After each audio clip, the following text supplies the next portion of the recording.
We know that struggle, that pile of games left untouched on your hard drive or your shelf. Conquer that pile and don't quit. Today's July 13th, 2017, and we're joined by Pat Krane of Convert to Raid and the Signals Media All-Star Network. Join us as we talk about conquering the pile of shame.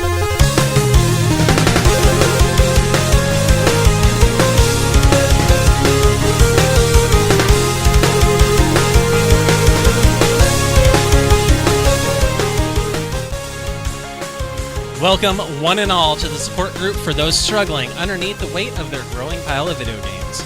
My name's Rob, and I go by Chai T out there in the gamer world, and with me tonight, to help encourage you to keep up the fight against that growing pile, are my co-hosts. Finally, I can use the plural of that. Been a while. Pete, welcome back, sir. Hey, how's it going? I'm not doing real great with fighting that pile, but I sure am making one. See, this is why we built the support group, just for you, man. This is for you, by you, of you, something. You guys have to make fun of me more, so I'm extra motivated. Right. Well, I didn't help by taking up a day of your week last week. It was nice seeing you. Well, that was excellent. It was better than karaoke. Playing PlayerUnknown's Battlegrounds is probably what I would have been doing otherwise. Let's be honest. Right. This is true. Yep. All right, and going to our other co-host, Totem. It has been a while. Welcome back, sir. Oh man, yeah, it's been quite some time. It seems like every time we go to record, I have something going on, or I'm not at home, or in Florida. So good to be back. Yeah, you were going exciting places, so it wasn't like you were just hanging around town. You were like world traveler. Yeah, it's not like I was going up to meet Pete and both being in cahoots, not beating games. Right. Oh. We missed you, man. Welcome back. All right, and our guest tonight needs no introduction if you're a fan of World of Warcraft or other Blizzard games, but I'm going to introduce him anyway. Host of Convert to Raid, presents the BattleNet News, and so much more, Pat Krane. Welcome back to the show. Thank you very much, and hopefully the recording that I'm giving you right now is all good. I know that last time it was a big pain, and it added to my pile of shame as a podcaster. So thank you. We made sure to double check this time, so no more echoing. We're good. All right. Right. We call that character. It had character. It had a lot of character. All the wrong kinds. Yeah, we have a lot of character on the pile of shame. That's true. All right, so the last time you were here, it was a very different format for the show. So now we brought you back to grill you about your pile of shame. Okay. All right. I have one. Sure. Yeah. Go okay. ahead. So first of all, first question we ask everybody. I feel like I'm already on edge. This is crazy. Don't be nervous. I know you're still new to this stuff. Yeah, it won't be anywhere near what all right. we're dealing with, so you'll be all right. Yeah. All right, I think I'm ready. How big is your pile of shame? Presently, it's actually old. It's really old. I haven't bought a lot of new stuff lately because I've been super busy in real life, and then plus I feel like I'm behind in so I do a lot of Blizzard games for the podcast. So like World of Warcraft keeps me really, really busy, and other than that, Rocket League is fun. So I have a pile of shame, but yeah, because of all those other things, I just haven't had the opportunity to like look for new stuff lately, so it's just kind of the old stuff. So it feels more manageable that way. It's still not. I don't know, Pete. Yours is mostly old stuff. How manageable is your pile? Well, it's totally manageable. If I retired now, I might be able to beat it all before I die. Right. See, there you go.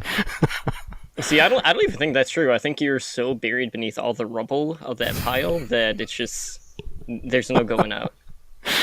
Oh, well, thanks for that vote of confidence. It might be true. All right, well, Totem.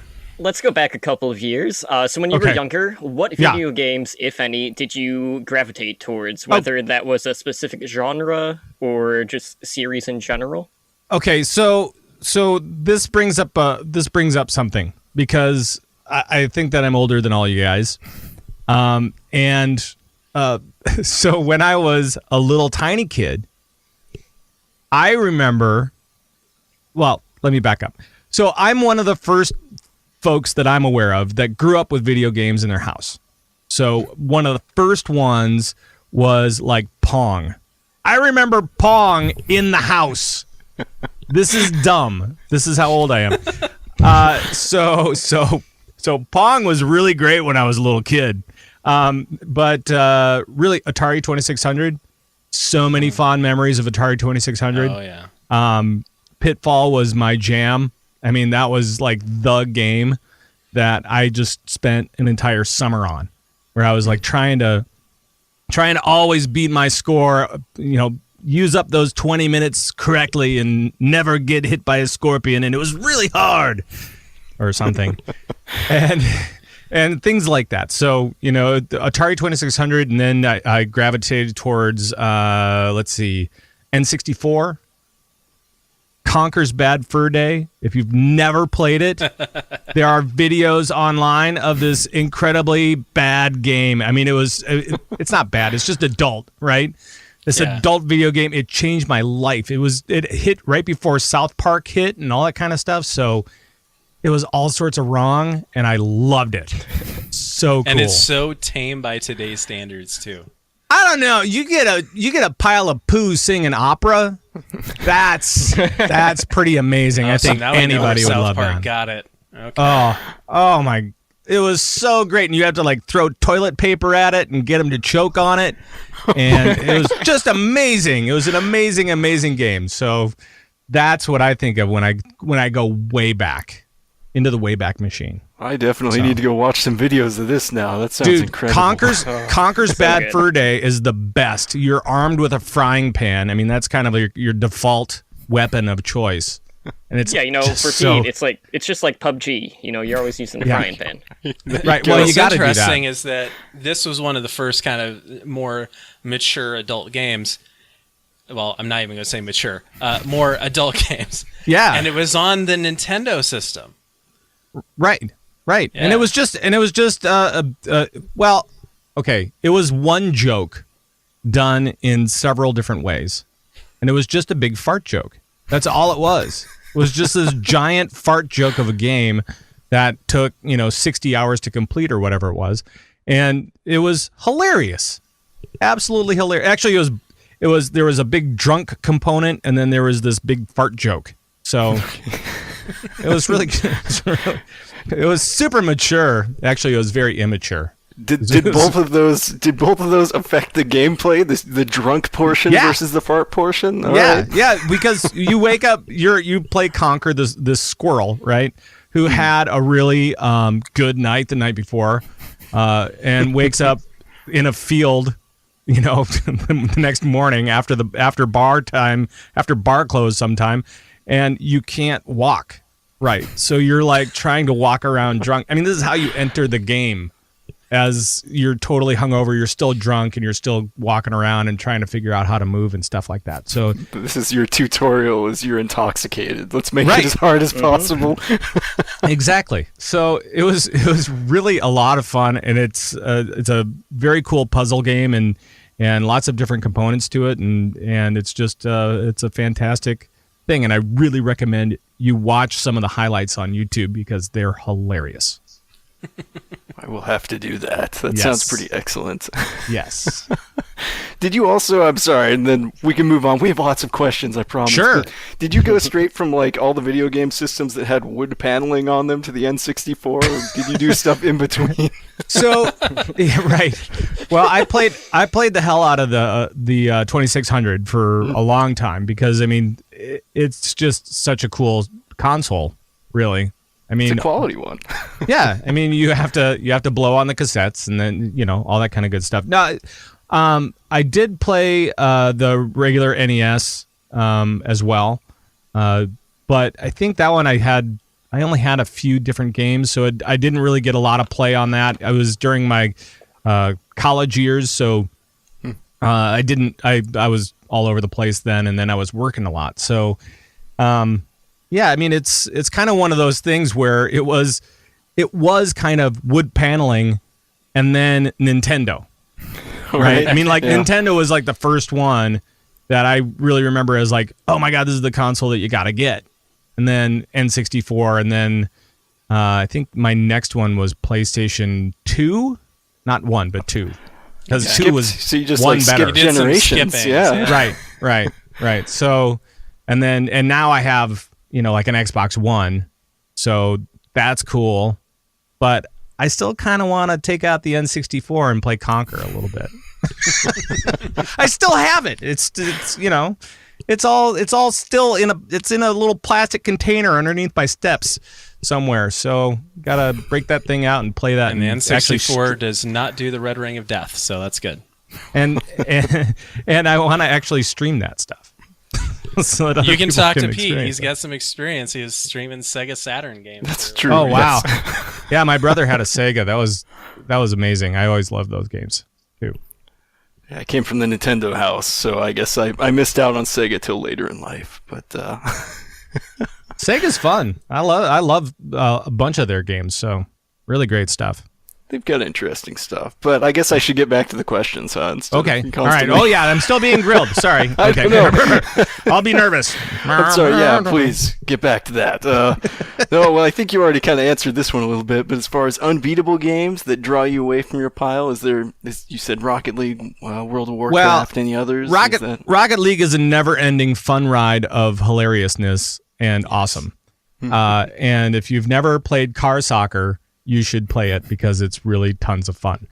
The other one that is pulling me away is probably World of Warcraft. I mean, we kind of talked about that. I always feel like I'm behind, and I never feel like I have enough time to play it. And definitely, now there's a new raid out for World of Warcraft, so you gotta put in the time for that stuff. But yeah, I think those are the major ones. I just got PUBG, so or PUBG. I'm not sure exactly how you pronounce that. PUBG. So that one is also kind of pulling me away because I know a lot of people that play that. So yeah, we'll have to get you in sometime. Yeah, everyone on this podcast plays it. Yeah, I'll just loot houses until somebody shoots me in the face. That's about how I play, yeah. With a frying pan. Play styles, yes, shoot you with a frying pan. Shoot me in the face with the frying pan. That is the worst. Well, at least if you get to use your weapon once, it's a good game. Most of the time, I just sort of fire die. it into the wall and then die horribly. It's crazy. That's a good strategy. Yep. Oh my goodness. And so this is, when you play these games, does it tend to be all like in one sort of go, or is it bit by bit, you just come back to it sort of? Bit by bit, is that like an 8-bit joke? Because talking about I hadn't Atari meant earlier, it. I mean, I hadn't meant it, but I'll take credit for it. Sure. No, it's all kind of together because it's like I work for myself, so that part is awesome. And it's also can be distracting when you have a large pile of video games that you really want to play. And so sometimes I'll stream stuff and try to at least make it seem like I'm working, even though we're Nice. quote unquote working. But really it's just about playing the game and about having fun with other folks. But having kind of that unstructured time makes it difficult to do work, and it makes it difficult to play games. Makes it difficult on both sides because you're like, I want to play a game, and then I'm going to work for a while, and then I'm going to take a break. 5 minutes, okay, great, Overwatch, beautiful, and then back to work. And so it never feels like there's ever, like the day seems to never end, but it's never really full of either. Right. If that makes sense. I don't know. I think I get it. Okay. All right. Anyway, hopefully I asked the right question. You're supposed to be the nervous one, not me. Oh, right. I'm nervous. I forgot. So, Pat, yeah. Do you have any games that you've abandoned off your pile? Like you started and you just dropped it and you're never going to go back to it? Yeah. I have a couple like that. Tom Clancy's The Division. I'm usually not a first-person shooter guy. Overwatch has kind of changed that for me because it's so high action. But Tom Clancy's The Division is one of those military games where you have to crouch a lot. I mean, you know, it's kind of like PUBG except slower, right? It's even slower than PUBG is fast, so I like that. PUBG. And so that's okay, but The Division is really more deliberate gaming, right? It's more deliberate military style gaming where you kind of want to take the proper shots and stuff like that. And I'm like, man, I tell you, I just don't want to spend that kind of time on the thing, and it just wasn't as fun as I had hoped. There are other ones. Pete and I played The Division for a while with our friends, and we came to the same thing. We hit near max level, and we were just like, this is not fun. I didn't even hit max level. I hit like level 8, and I just went, Okay. and I went, fairly early. Yeah, and I think I'm out. I think I'm just gonna bail on it. There are other ones like the Tomb Raider series I got as a bundle, and I'm like, I really want to play this. And You're just talking about like the remaster one that recently came out with like the rise of the it's Guardian or whatever. No, it's not the remaster. It's it's 1, 2, and 3, and is it Tomb Raider? Which one is this? I think I don't know. I don't even know. But is it the really pixelated one or the? Probably. I have no idea. And I was like, you know, I kind of want to play these because I want to get into the series and see if this. I think I got them for a really good deal or free or something. Who knows? Got codes for it, and I really wanted to play them, but I just there's no time in the day for going back to some of these older games where you're like, I don't know, it's going to be kind of janky probably. You know, that's the problem with the old games. I went back to go play some like Parasite Eve. I went to go play some of that a while back. And going back to going to play a PlayStation 1 game where it was like first generation kind of 3D graphics, and the gameplay is from sort of the distant past. It was very difficult for me to make that transition back to that point for those. So there's definitely something to be said. Things have improved in certain Fun ways. fact, Parasite Eve was the game where it's like, hey, I'm 17 now, I can buy these games, and it has the M on it. So I bought it because it had the M on it. Just because? That was it? Yes. That was the only reason. It was a terrible game to have that as my first, but okay. Another one that I abandoned that you might find interesting is Rust. Okay. You guys remember Rust? Yeah. It was. I don't think a lot of people necessarily played it, but it was a survival game, right? So and it's where when you're offline, you're sleeping.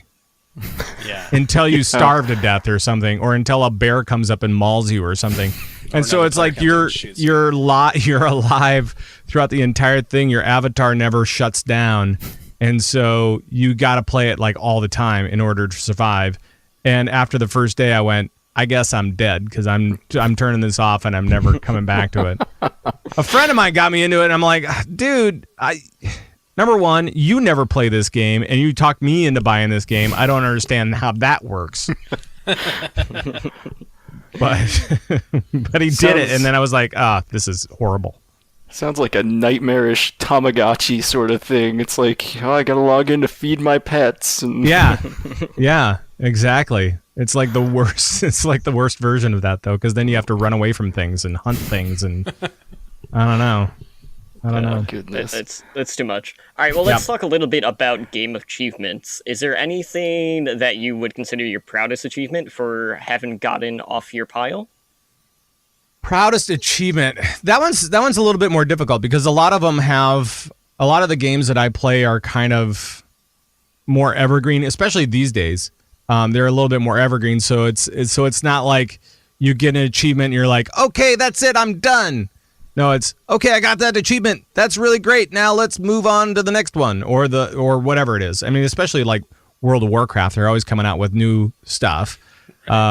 With Rocket League or any of those other kind of more competitive sport things, there's always another season of that kind of thing. So I just started playing. Well, I guess so. I just started playing competitive Rocket League. I was like so against it because I just didn't want to go into it for some reason, and I think it was because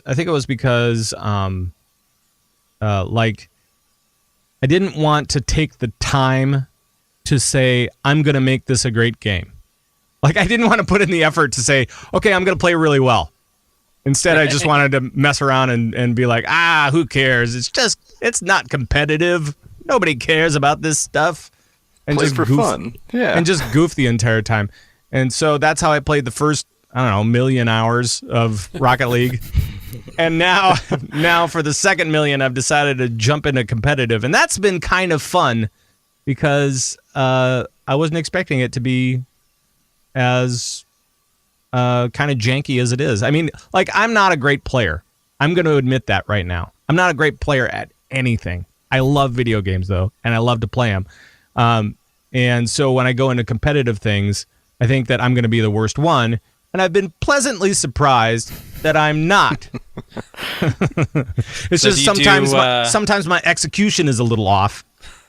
Like sometimes I score you go on for myself. that aerial and it's not there. The ball moved. Totally whiffed. Actually, I'm getting so much better at aerials because I went into competitive. So maybe that's a good achievement. 1s, 2s, or 3s? 3s. I've started doing singles, and those are awful. Yeah. But 2s are my jam. I really enjoy 2s because you don't get stuck in the goal for half the game. Sure, but you also have this real opportunity. I mean, so 2v2 in competitive mode, I'm guessing is kind of like casual, where it's like if you hit the ball right once, you score, and if you hit the ball wrong once, they score.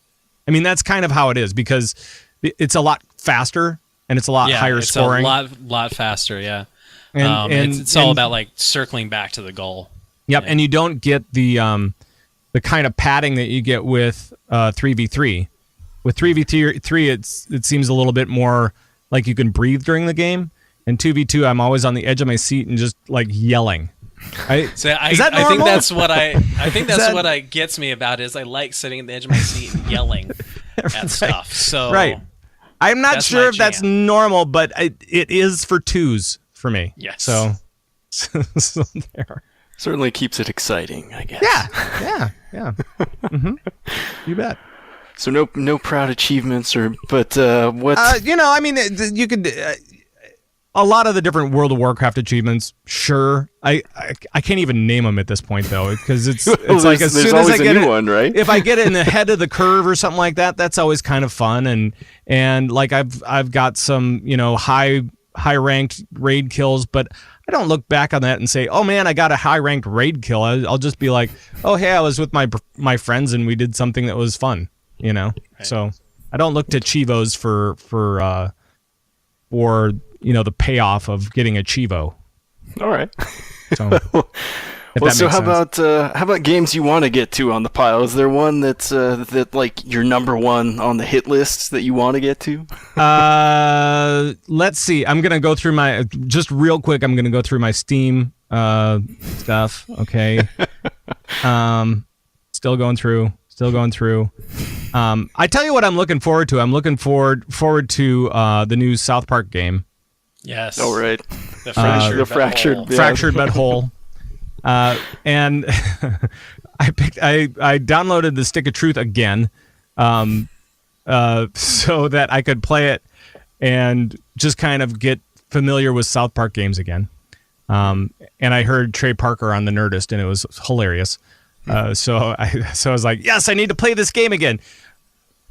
Although maybe I shouldn't. I think there's enough other stuff. Let's see. As far as other stuff on the pile, there's Limbo is on the pile, and I've wanted to play that. That's a cool puzzle game. It's a good short one too. That's same feel good. And it's the art on it is so cool. So cool. Yeah. And just really creepy. I like it. So Actually, I guess I was thinking Inside. I was Limbo. I played a long time ago. I forgot about. Yeah, well, they're one and the same practically. It's yeah, the they same are. series, so. Right. And then let's see. Is there anything else? I don't know. I think that would be probably the one in the probably the most relevant. I think. Okay. As far as like something very different, right? Something very different from what we've been talking about already. BioShock Infinite would be another one. Yeah, that's on my pile. So, I'm really looking forward again to that. But it's one of those things that is so daunting because I know how many hours that game's going to take. Right. And right. Like, I can't Left 4 Dead, the Left 4 Dead 2, stuff. I mean, I don't know. I mean, like I said, my pile is old. It's like I have to go back and I have to like think about these things again and just be like, okay, so what are these games? What are these games that I got forever ago? So let's take a different tact on the pile then. What's Portal? What is that? Portal. Yeah. Portal. So which game are you most ashamed is still on your pile? Super Meat Boy. No, that's not the one. that's not a good one to be Super ashamed Meat of. Boy is pretty fun though. If you like to sit on the edge of your chair and yell at stuff, yes. Oh, yeah. Right. That's it. I don't know that I have one that I'm most ashamed of or anything like that. There are definitely been some regrets of different games that I bought, and some of them are probably because they were part of bundles and they were free. But I can't remember actually buying like let's see, Murdered Soul Suspect. That's one. No idea. Right. No idea what that one even is. I think I got that one for free. Yeah, Pete has that problem, except for most of the time it's like he goes to buy it and he's like, oh, it's in my library already? Oops. That has been a problem. I'm like, oh, this is on sale. Oh, what? When did that happen? I bought this 4 years ago? What? Yep. So, nothing really shameful on my pile necessarily. It's just a lot of old stuff and a lot of stuff that I'm like going, what is this? What is Gyromancer? That sounds great. Probably it's like not. It's a journey of discovery, though, isn't it? You forget about games and you go through and you're like, oh wow, this. Then I go cool. through and I install it and then I open it up and I go, oh yeah, this is a pile of crap. That's what that is. Okay, that happens perfect. sometimes. Perfect. I mean, Duck Game, really? Do I have that? Yes, I do. I have Duck Game. I think I have that one as well. Is that the one we were passing around? I have no idea. What's that? Oh, Duck. No, that's the rat one that you're thinking, right? Oh, the rat. Okay. Who has that now? I don't know. I think that. Evan has it now. Okay. Oh. All right, well, let's talk a little bit about what platforms you play on. Do you focus on console, PC, handheld? Go ahead. Just as a follow-up, and if you are mainly on PC, do you prefer using a keyboard and mouse as opposed to using a controller? So, it depends on the game, but I am a big fan of PC games, mainly because that's where I am most of the time, so that makes a lot of sense. While I have an Xbox and I have some games for it, I rarely find myself playing games on that recently, at least. But I have like Diablo on Xbox One and Rocket League and other games, and I love playing Diablo on console, and I think it's a lot of fun. But just haven't played a lot on console because I mean the PC's here. And like I was talking about before, because I work for myself, it's like on my work computer, right? I mean, it's on my work computer, guys. So I got to do PC stuff. And so then I'll just jump into one of the Blizzard games or I'll jump into Rocket League. If I'm playing Rocket League, I am definitely playing on a controller. Definitely playing on a controller because I can't stand doing... I know that keyboard turning and stuff like that is really... precise or whatever, and I'm like, nope, I don't care.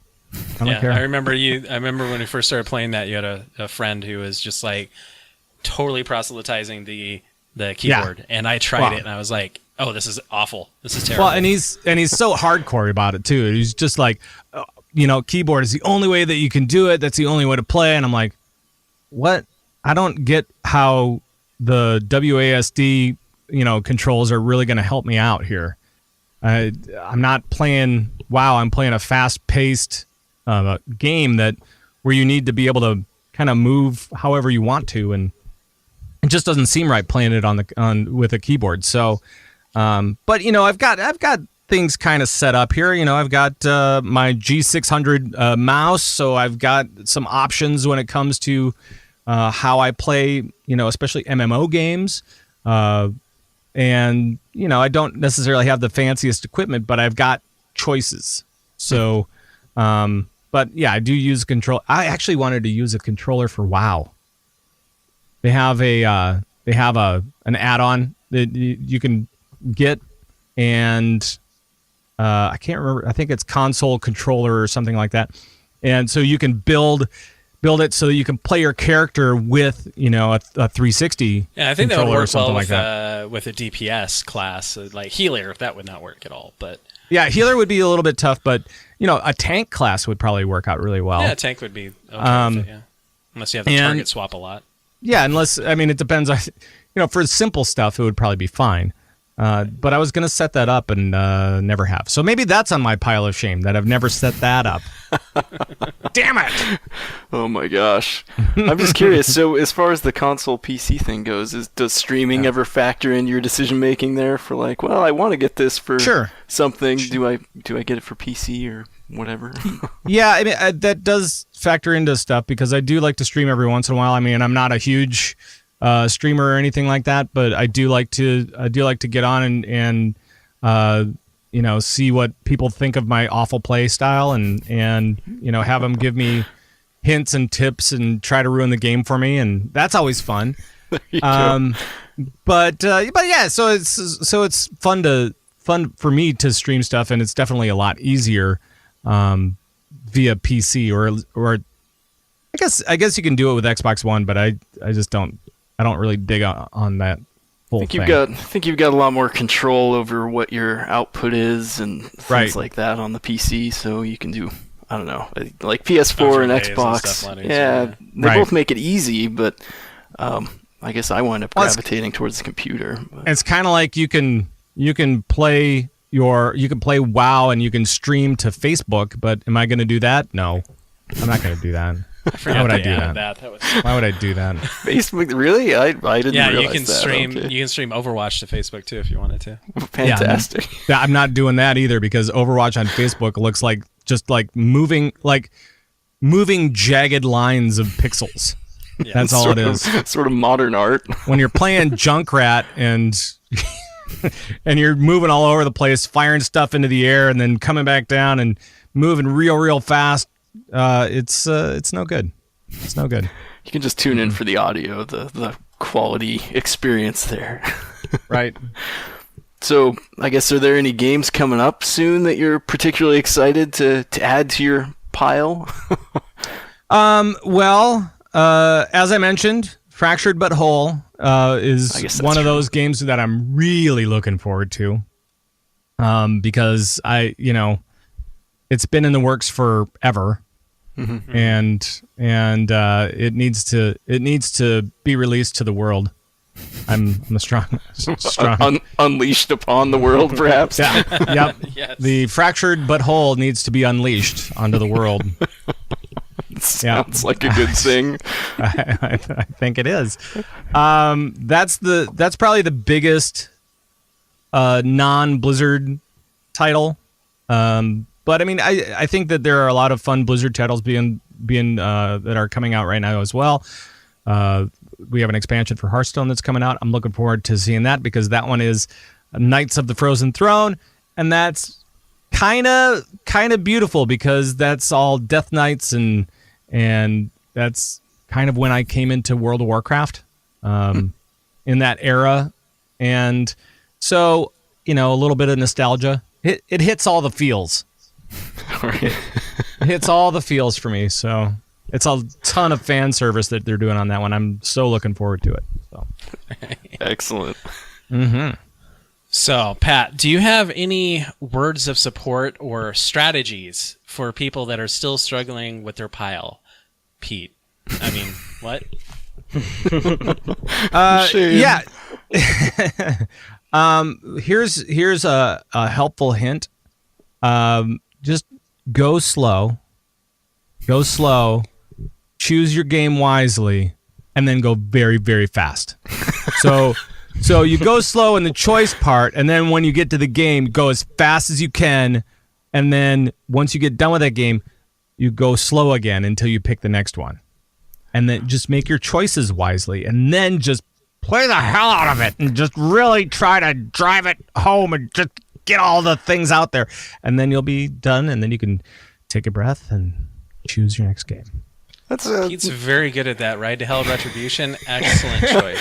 I've still got it over there on the wall back there. But yeah, that's it definitely. That was probably the one that I ripped off like a Band-Aid because I just wanted it done. But that's not bad advice. I have a hard time when I play games, at least with. I tend to get sidetracked a lot. You go all in, and you just say, you know what, I'm gonna choose this game, and as soon as I start playing it, I'm gonna play it for 3 hours. Mm-hmm. And then if you can do that, that's awesome because then you're like, oh man, I almost feel like this is off my list. And then you can. Then if you forget about the game for a little bit, it's not that big of a deal because you've at least stepped foot into it and you know what it's about. You know. You've begun the journey, and that's really the first step is the most important. Right. Something, I don't know. Or most tragic. Depends on how you look at it. Mm-hmm. Recently, we did have a Steam sale. I don't know. Maybe people heard about that. And Prime Day as well. That's true as well. Yeah, we've had all kinds of just excellent opportunities to buy new games. Did you wind up partaking of any of that? Any new games? Any debate? The great part is I've been so busy lately that I totally missed it. I totally missed the Steam sale, and I'm like, you know what? I'm so happy about that because I'm sure that I would have gotten like probably about 5-10 games that it would have been like, you know, in 2 years I'd be like, I bought what now? What is this? Oh, that's no. Definitely the contributor for me, but you didn't get the emails that were like 74 of your wish list games are on sale. You know? I got the emails, but I also get, you know, probably about 200 a day, so it's like, you know, it kind of gets lost in the mess of stuff. So it's you know, it's okay. It's all right. I was going to say you have excellent self-control, but it's really just that you're overwhelmed. No, it's just overwhelmed with other crap and then forgetfulness. So that's my life. That's my life. If you want it simplified. We've got a little bit of self-reflection going on here today. Yeah. I think we're really opening up. This is good. Wow, I'm discovering a lot about myself today. Oh my goodness. Thanks, fellas. It's really great. It's really great. Did you guys pick up anything cool? Yeah. Well, I bought stuff. I don't know if it's Did you get anything cool? Did you get anything cool? Anything cool? I'm trying to remember. It's so much on the Stardew pile. Valley? Anything you pick up? I have to pull mine up to remind myself. I only managed to buy one game because I'm broke. Ooh. And I picked up PUBG with mine, so. Yep. I did pick up PUBG, but it was not during the sale, so because I'm weird like that. I don't know. And that one's fun. I like that one. Quite a bit. See down the bottom. As long as you go in with friends, what I found was really great. So I went in with a few people and we were messing around and it was probably about halfway through the set, right? So the circle is closing in and you're like, okay, there's more and more people kind of in the area. And we went to our new spot. We were heading to our new spot, and somebody shot me right in the butt. And my character was like, "Oh, I can't move. I can't move. I just got shot in the butt." So here's me trying to crawl to my friends with my butt bleeding, and all I can see is butt blood and me crawling, and so I decided that it was a great RP moment, and so every time like I would move, I would go, "Ow, ow, ow, ow," as I was crawling around, and we had a good time. I just have to add this on. Was your guy fractured butthole? He was not fractured. Okay. and his butt was not whole. It was partial. Oh my goodness. I had Yes. to go. I had to dig into my Steam account history to remember what I bought. This is a problem. Me too. I picked up Tales of Berseria and a couple of the Telltale series games. So Guardians of the Oh. Galaxy and Batman. Very So, cool. Yeah. I gave in and I bought The Surge and Dead Cells. So either of those ring bells. The Surge No. is like it's like crap. What dark? It's like Dark crap. Souls. Crap? It's like the crap, man. You don't know Nice. the crap? No, I keep wanting to say Dead Space, but it's Dark Souls ish. But it's Okay. sort of in a sci-fi dystopian Oh yeah, future. yeah. I saw that and it was in my cart, but I decided against it. So. Oh, self-restraint, which I didn't Yes. have clearly. Nice work. Yeah. And then Dead Cells is like a Metroidvania roguelike, I think. Cool. So it looks cool. You get to keep your special abilities. Like you go through the game and you die and you kind of get your progress reset, but you still get to keep certain things. So it looks cool. So there you Awesome. go. That's what I Awesome. wasted money on. Cool. Nice. That's great. All right, so Pat, what about a game would make you pay $60 instead of just waiting for it to go on sale? Oh, dude, if it's fast paced, action game, and really, Overwatch. Let's just talk about Overwatch for a second because that type of game, I would buy that pretty much every time. Obviously that's not the standard that you might find, especially on Steam or whatever. But I think if you found a game similar to that, I'd be like all in. Or if it was really stupid. So I like either, and if they're both, that's a bonus. I'd pay $70 So for how that. much did you pay for Paladins then? I haven't even played Paladins yet. I'm so mad that I don't have it because I think that would be amazing. But I would pay. I love stupid games like the ones that make fun of themselves, which is exactly what Conquer was and exactly what Overwatch is to a certain extent, and exactly what WoW is to a certain extent too. I mean, they make fun of themselves all the time, even though they have kind of a serious lore that's going on. They still have fun within it and say, you know what, it's not going to all be so dark. We can't have that. So if they can make fun of themselves and have some really quality action, that's all it takes. Really. And amazing graphics. Let's say that. Yeah. Okay. Yeah, for me, it's it's not going to be like, I'm not going to pay $60 for an 8-bit video game, Right. platformer or whatever. I'll pay some money. Don't worry about that, but it's not going to be $60. For me, what gets it is if my friends have it and they're raving about it, and it's a multiplayer title. Yeah. Then I want in, and I want to be playing with my friends. So that's what gets me to pay the $60. Party games are awesome. Yeah. Yeah. Especially when you have friends that are already like, hey, you got to get this game. Okay, I'll get this game. And then you play Rust, and you're like, why? And then you play Rust, and I said, why the hell did I buy this game? Oh, yeah, it's because my friend said, buy this game, and now he doesn't even play it, and I'm not going to play it. I'm going to get eaten by a bear while I'm offline, or I'm going to starve to death, or something weird's going to happen, and then I'm not going to want to play ever. So, sorry. I had a moment. Let's keep the retrospection going here. All right. Okay. Oh my All right. gosh. What draws you to video games as an entertainment venue rather than other mainstream entertainment? So one of the things that I've really noticed over my time in video games is that video games tell stories better than movies do. Video games have a tendency to tell stories better than movies do. They're more detailed, more complete.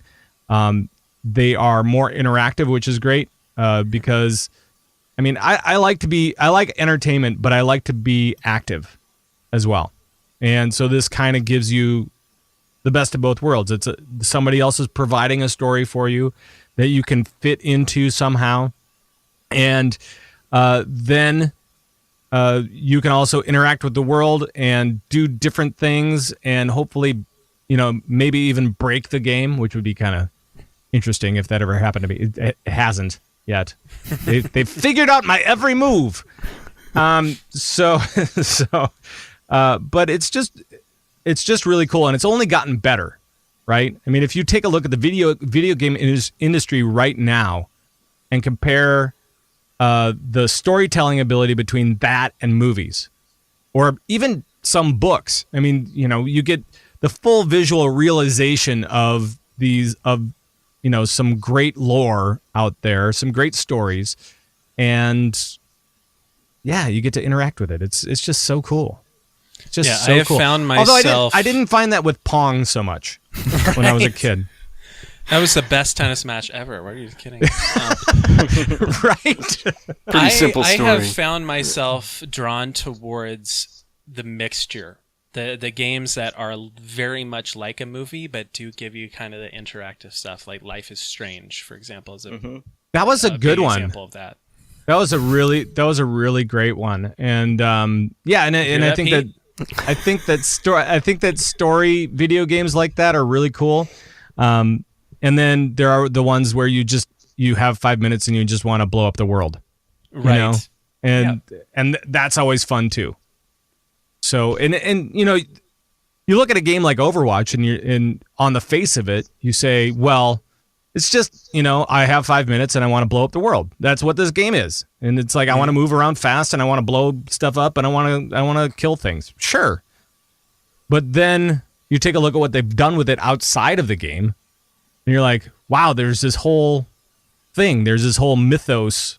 There's this whole, like each place tells a story. Each character is telling their own story while you're playing the game in a way with their voiceover lines and stuff like that. Right. And so that's just really kind of cool how they've built in this depth outside of the game so that those guys that are into the story part, their interest is piqued. Exactly. So, that's so cool. I've never played a first-person shooter where I've actually cared about the characters in the background and their story.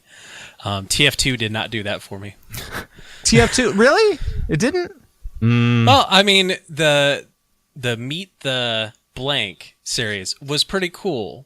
I enjoyed that, but it doesn't give enough flavor to keep up with that. Right. But how about Destiny then? I don't have time Destiny. to explain why I don't have time to explain that, Pete. Well, I mean, actually, that was another game that I just bailed on right away. Destiny, ugh. Yeah. Ugh. It was fun, but I think they tried to do the same sort of thing where there was a lot of lore outside of the game, or maybe in subtle ways. But the problem was there was more lore actually outside of the game than in the game currently with what was out at launch, and that was a major issue. The problem with Destiny was Peter Dinklage. Not really, but I'm gonna. We and can blame fixing him. all the loot exploits in the Not loot games. really him, but kind of him. It was kind of him, and it was kind of some other stuff. So. Oh, there we go. Hopefully they'll turn it back around for Destiny 2. We'll see. Especially since right. All right. Well, and the nice thing about Destiny 2, actually, that's another one that I'm looking forward to. Destiny 2, especially because it's coming out on PC this time around. Mm-hmm. I think that will be so much better. LOL, what? So much better. It will be great. So, high hopes for that one. All right, Totem, let's lead us off into the main discussion topic. All right, well, obviously we've been talking about retro gaming, so I just want to talk about how you play retro games. Do you have any emulators for your computer? Do you have any classic systems that you still own? Mm-hmm. So yes, I have the Atari 2600, and I do have my N64. And between those, I probably have a couple dozen games that I would play. I'm not saying that I play them all the time. I'm saying that they are here in my house and that I can play them. They could be physically played. Yes, and I have a buddy of mine actually. He has an arcade in his house. So he's an arcade guy. So he's a retro arcade guy. And so he has probably about, I don't know, I would say at any given time it's about 10 machines in his house. and it could be anything. And some of them are multiple games. So I mean, they've kind of gone through and said, okay, well, this can be Dig Dug and Pac-Man, Ms. Pac-Man, and Galaga, something like that. So some of them are multiple games, but he's got the tabletop arcade games, and he's got the stand-up ones as well. And so it's always kind of a trip going over to his place, because I'm like going, oh man, I remember when this stuff was new. Tempest. Oh my God, that was like the game. All right, so. And it had just an awesome controller, a circle. Yeah, exactly. It was like when Atari 2600 came out, and it just had the little wheel, and you're like, all I can do is play combat. All I can do is play combat, and yeah, that was. I forgot about the wheel. Oh. Well, actually, so one of my favorite games, other than Pitfall, for the Atari 2600 was Warlords, and it was basically just kind of like a brick out. With 4 players. So you could have 4 players with the wheel, and you just bounce the ball between the things, and the whole idea was that you have a king in the middle of your castle, and everybody had a corner of the screen. And so if they knocked out all the bricks and then killed the king in the center, then you're out. Right? And it was, considering the limitations of the wheel, that was probably the most fun you could have with it. I'm not saying it was a great game. I'm just saying I played it a lot because I had the stupid wheel and I needed a game to play it with. So, and combat was lame. All right. It sounds cool, actually. Yeah. Well, so okay. When we talk about retro gaming, I have a question for you guys. What does retro gaming mean to you? What system does it mean? What game does it mean? This is going to show all our ages.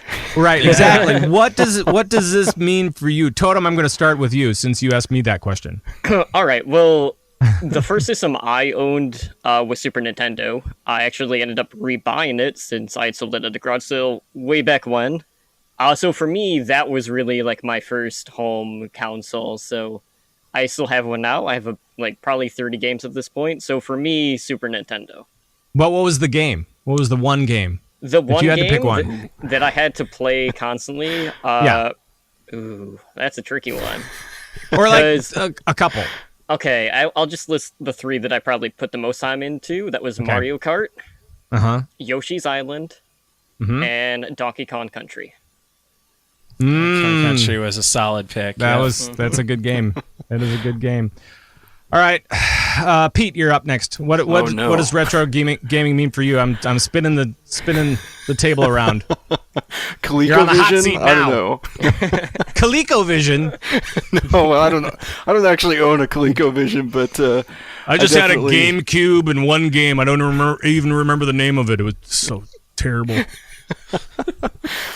Well, I guess my first system was NES. I had a neighbor with an Atari. I don't remember which generation of it was, though. And then a while later, I wound up getting the Nintendo. So that was where I started, I guess. And that was very exciting with the 3-in-1 cartridge that had Duck Hunt and Mario and... Duck Hunt was amazing. Was just those 2 in there? I can't remember if the Olympics one was that. It was a double one. Okay. I just remember being so amazed that you could shoot at the TV and kill a video game duck. You know? I mean, like, it knew somehow exactly where you were pointing, and I didn't understand how that worked. I still have not looked up how that worked. No, me either. So I'm just... It's interesting. You should go read up on it. It's kind of cool. I don't know how long they'd use that technology for, but... And I still have nightmares about that dog laughing at me. Whatever it is. He was a cruel animal, that's for sure. But Yeah. Rob, how about you? What does retro video gaming mean for you? Okay, I consider in my mind retro is anything pre PS1. So it's going to be your Sega Genesis, SNES, NES, Atari. So I had growing up, I had the Commodore 64. That's where I started. Oh, yeah. And that one was I played a game called Wizard. and that was one of the first electronics arts games. And my mother called it Jump and Die. Because that's all she would do is she would run, jump, fall into a pit, and die. So I taught myself how to read so I could play Wheel of Fortune on there with my brother. Okay. Nice. So I definitely dug that a lot. We also had the Atari 2600, and then we got the NES and then SNES. So I didn't do the Sega stuff, but I had a couple of friends who had the Sega systems, and I really dug Sonic the Hedgehog.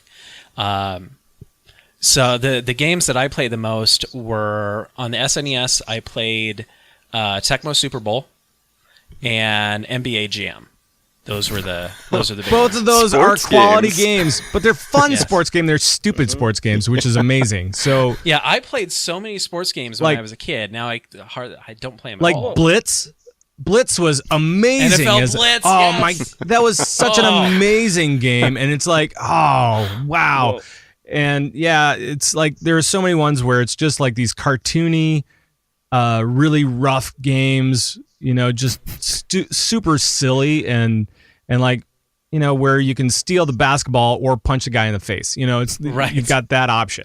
So Yeah, well, like, even in the 90s, if you go back to the catalog, the sports genre, just as a whole, had a lot more titles compared to just other genres. NHL 94 was like, that was a game I played a ton. Right. And that's because you could just charge the goalie and get a score pretty much every time. It's great. Sure. What about Mega Man Soccer? Anybody else play that? God, that was a thing. Oh man.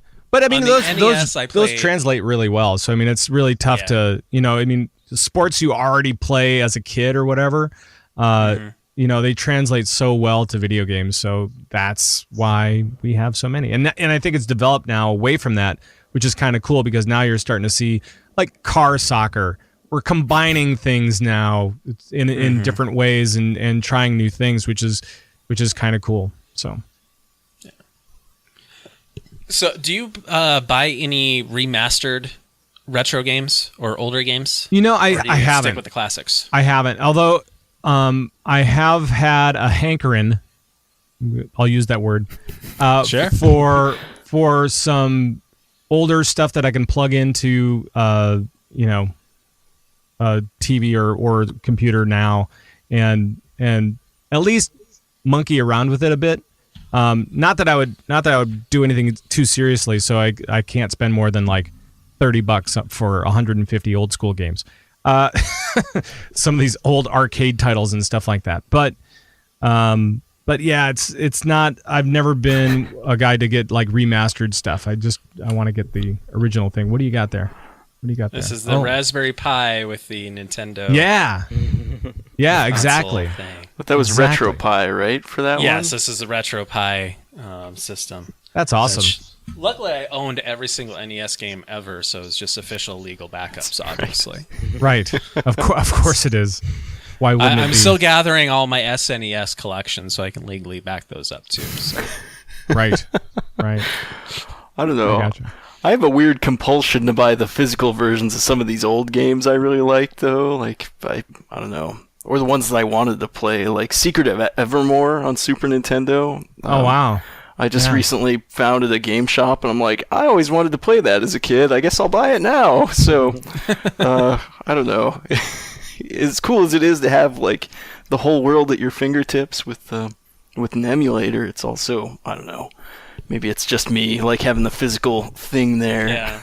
Yep. With its quirks. Well, I mean, for me, I think it all depends, because, like, going back, since I do own the Super Nintendo and N64, just some of the prices for the games can range anywhere from, like, $5 to anywhere as much as $60, or even $200 plus for some of the rare stuff, so that also factors in for me.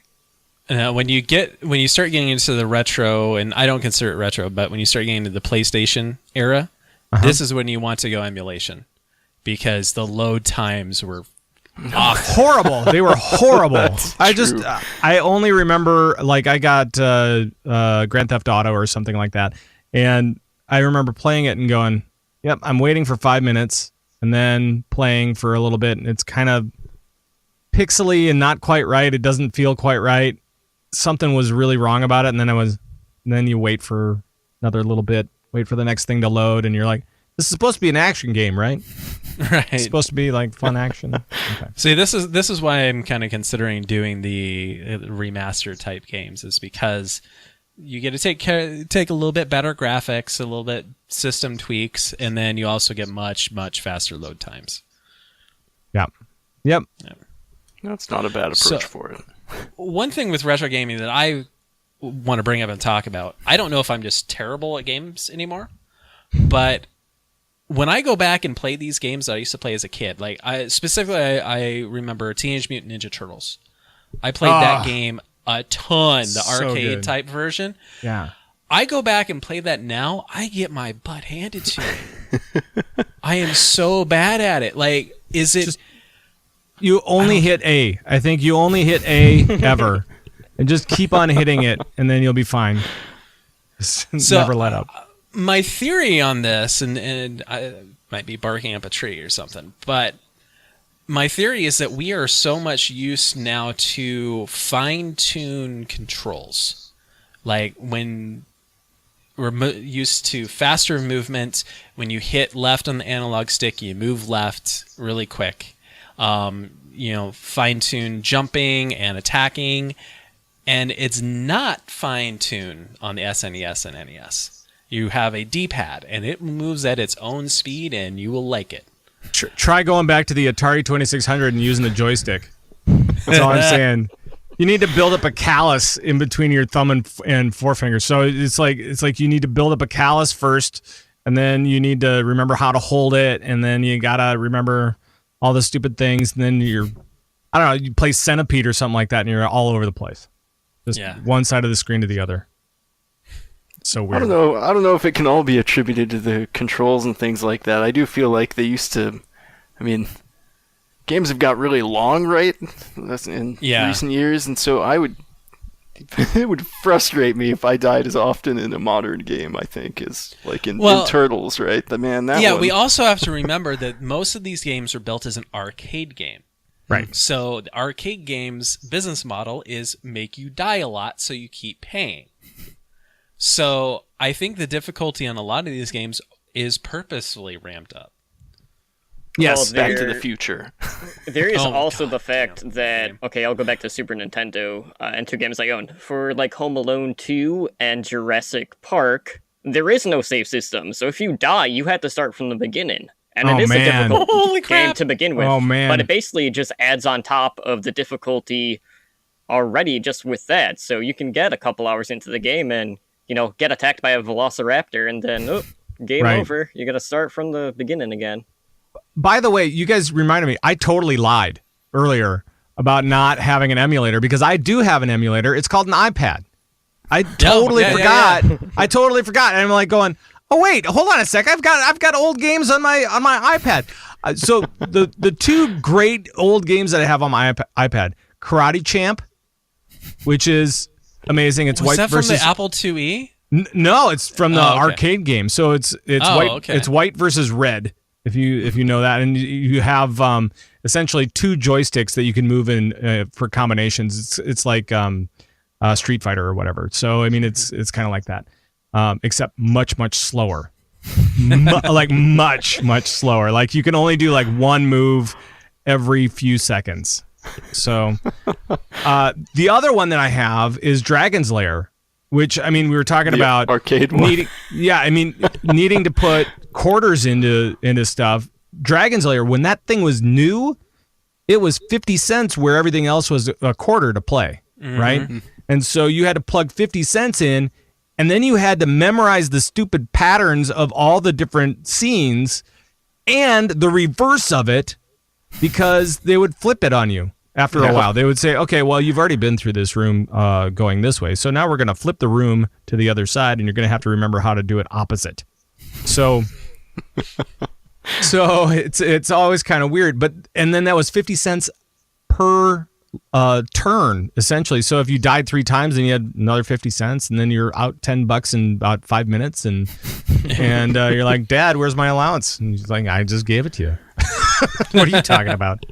So yeah, but now on an iPad, now I can feel the frustration that I felt when I was a kid, and yet not go broke at the same time. Right.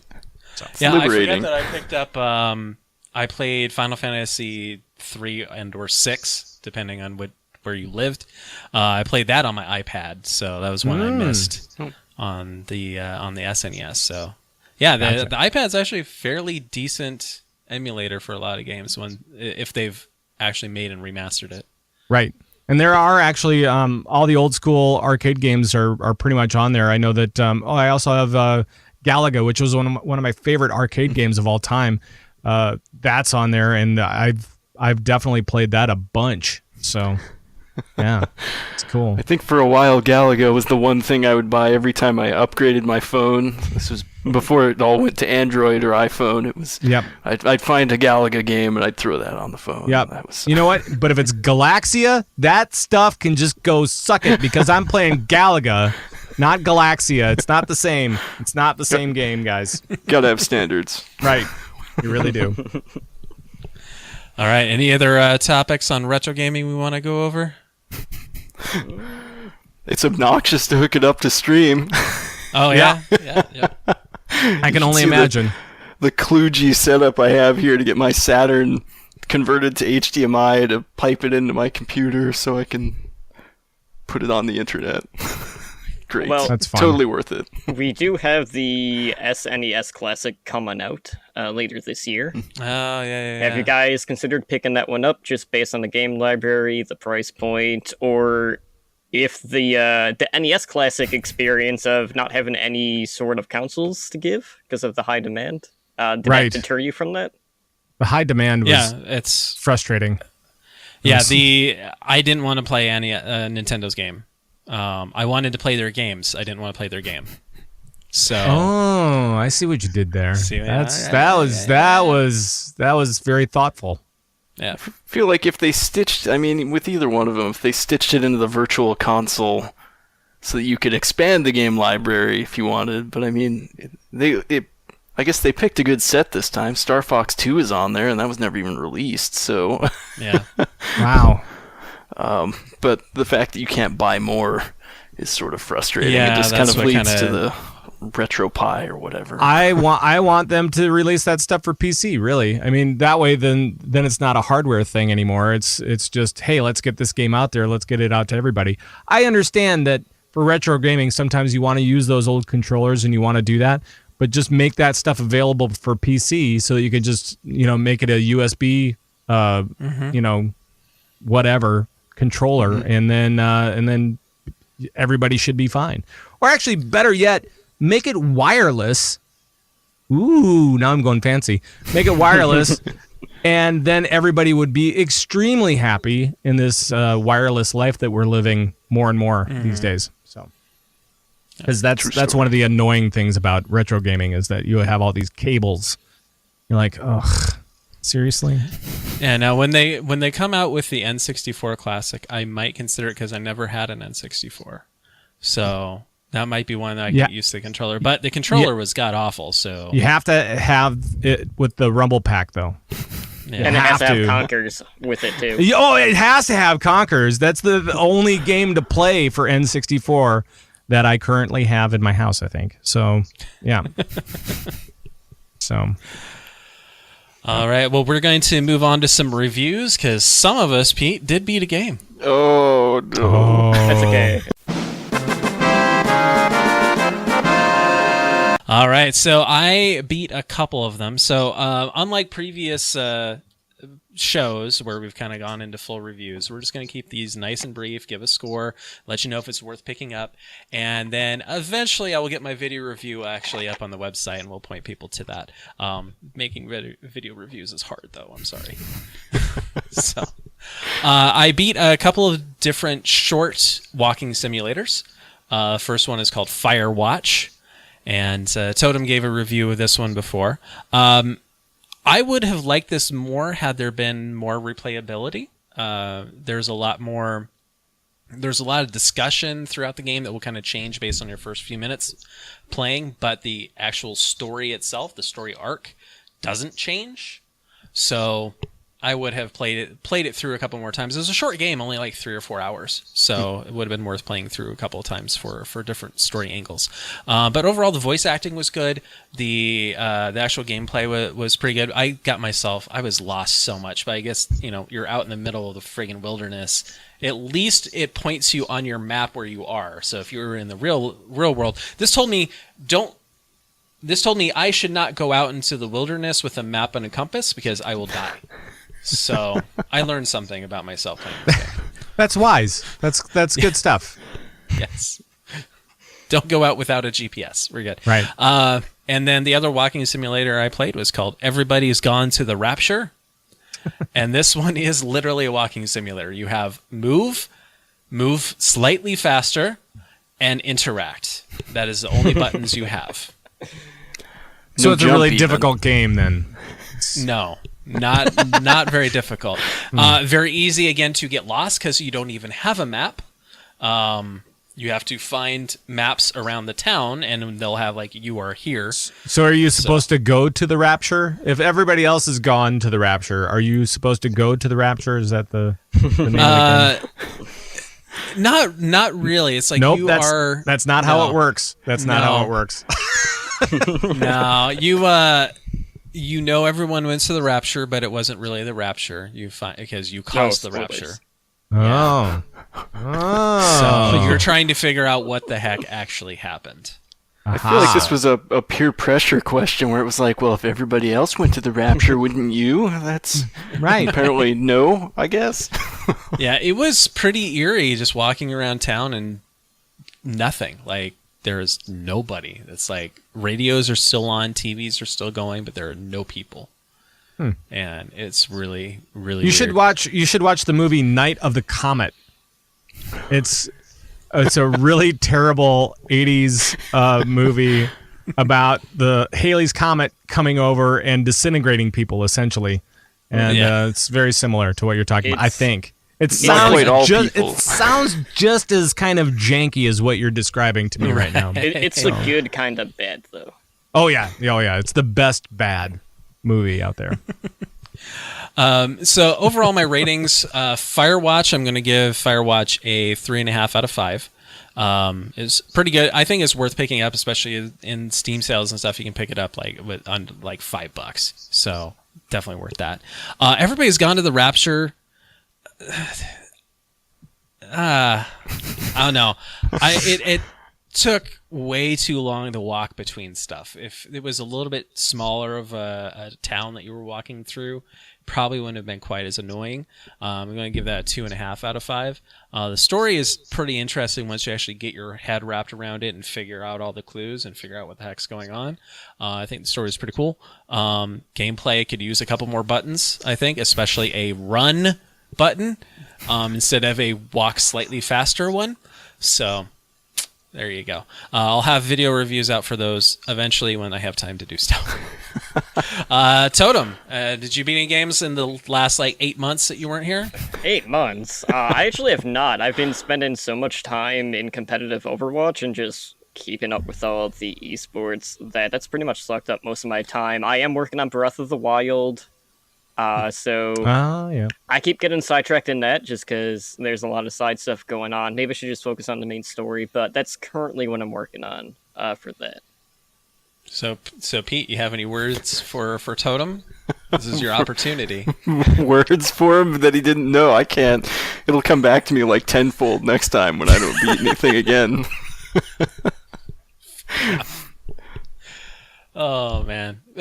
Pat, have you beat anything recently? Yes, I recently beat Tom Clancy's The Division by not playing it, by just dropping it and saying, I have beaten the game. Yes. Because you just punched it repeatedly. Punched the disc until it broke. That's right. That was how I didn't realize. Okay. You can win that way. Wrong. Nobody knows. You can totally beat a game up. You can beat a game up. Yes. All right. Well, Pat, thank you so much for joining us on this bet. interview. I think we've all learned a lot about ourselves. So, I know I have. So right. So Pat, go ahead and tell us, how can the internet reach you, and what do you want to promote? the internet usually reaches me at Pat Krane on Twitter with a K. Not Twitter with a K, but at Pat Krane with a K on Twitter. And also converttrade.com is the podcast that I do about World of Warcraft.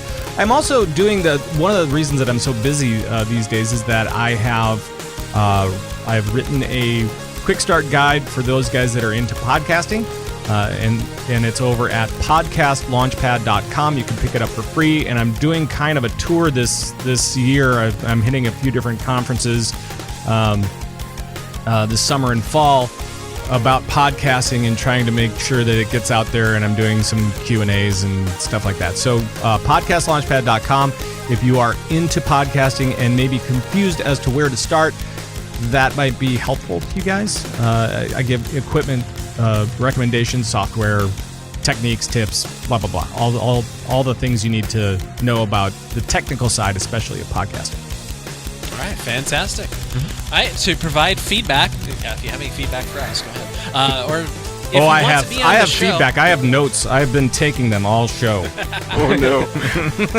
And if you guys out there want to be on the show, please reach out to us, provide that feedback at show@poshame.com. You can also find links to all the shows that we've had and the hosts' gaming profiles and more in the show notes of every episode at poshame.com. And Pete, how can the internet reach us if they want to? Well, you can follow us at Twitter with a K. Right. I knew that was coming.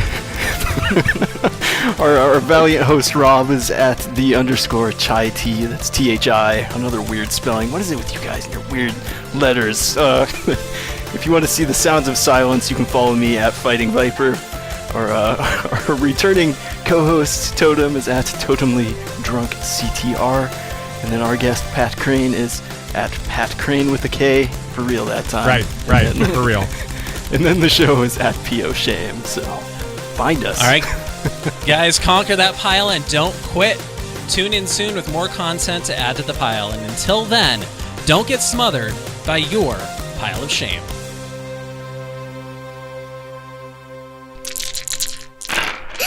I rolled a 20.